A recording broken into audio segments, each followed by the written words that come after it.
My name is Jenny Andy Bangog. I am your math teacher for today's session.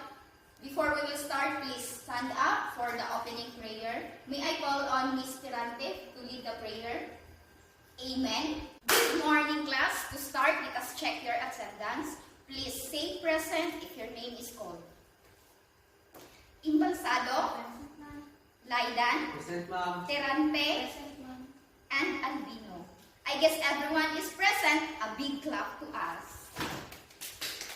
Before we will start our lesson this morning, we will going to review about our past lessons. What was our topic last meeting?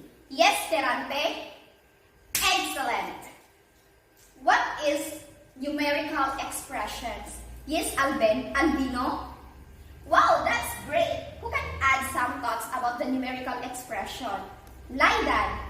Wow, that's great. Welcome to the new lesson of Mathematics 8. Are you ready? Well, you should be, because we have an activity entitled Group Me. For this activity, I will divide the class into two, and all you have to do is to pick a card inside the box and arrange it to form an equation and identifying the property. I have a box here and I have a flashcards.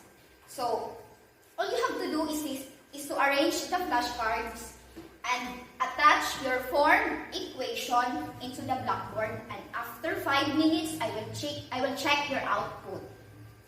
So your time starts now. Well, time is done, and I will check your work. I guess everything is doing great. A big hand to everyone. So now, how did you identify the property of each equation? Anyone from the group? Yes, Laidan? Well, that's great. What consideration you apply in making the equation? Yes, Albino? Well, that's good. What principle did you follow in answering the problem? Yes, Embalsado? Well, it's a nice idea. So I guess you have already an idea about our topic. So our topic is all about combining like terms. For the objectives, at the end of this lesson, you are expected to analyze the like terms of each equation and simplify expressions. Identify and group of the equation on its respective properties and work cooperatively with the group. Observe the tasks given. Identifying like terms.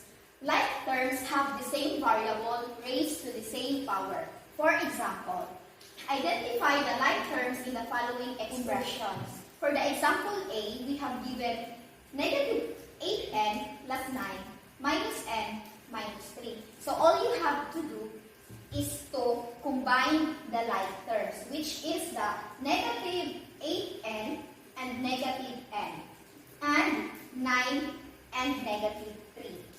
For the B example, we have 6n raised to the power of 2 minus 10n minus 4 plus n.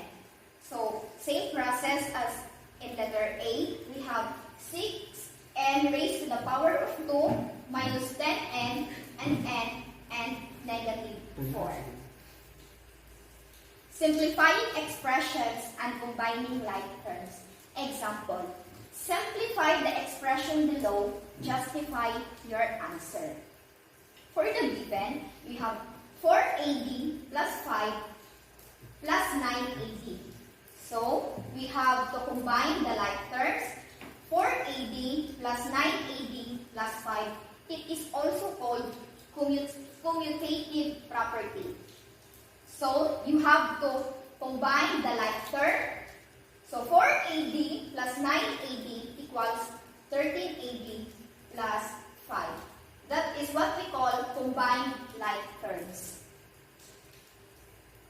So, the commutative property of addition allows us to rewrite the expression so that the like terms are next to each other. For example, 4a times 8 plus 3 minus 5a plus 5. So all you have to do is to distribute. So 4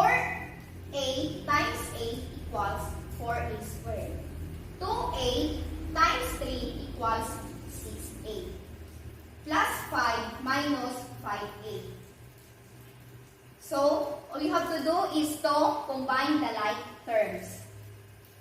So, 4a squared plus 6a minus 5a plus 5. It is also called commutative property.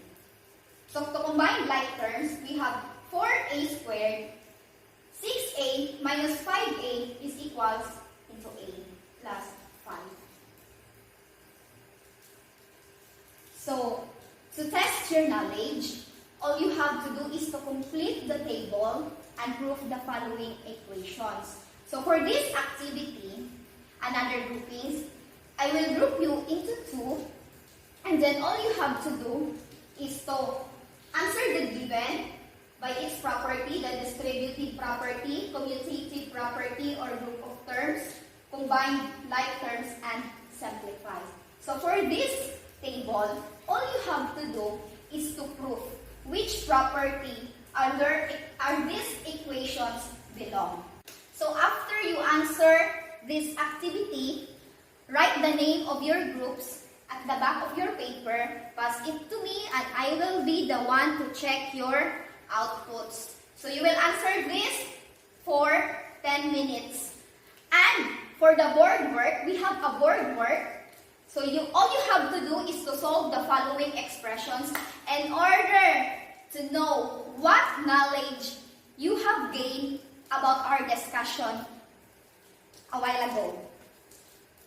So you can answer this for 1 minute, and I will call Ms. Tirante to answer number 1, Laidan for number 2, Imbalsado for number 3, and Albino for number 4. Time is up. Well, I will check your work. So, I guess everyone was doing great. You are doing good job for today's discussion and topic. Since we don't have enough time for your assignment, all you have to do is to differentiate the commutative property and distributive property. I know you are familiar with this diagram. This is Venn diagram. And I want you to encode your assignment, of course, neat and clean. Pass it to me 8 a.m. in the morning. So, well, congratulations. We are done in our discussion for today. Do you have any inquiries, clarifications, and anything? I am willing to entertain. Do you have? I guess none. Well, goodbye class. Thank you for listening in my discussion. Of course, before we will end, we will have a closing prayer.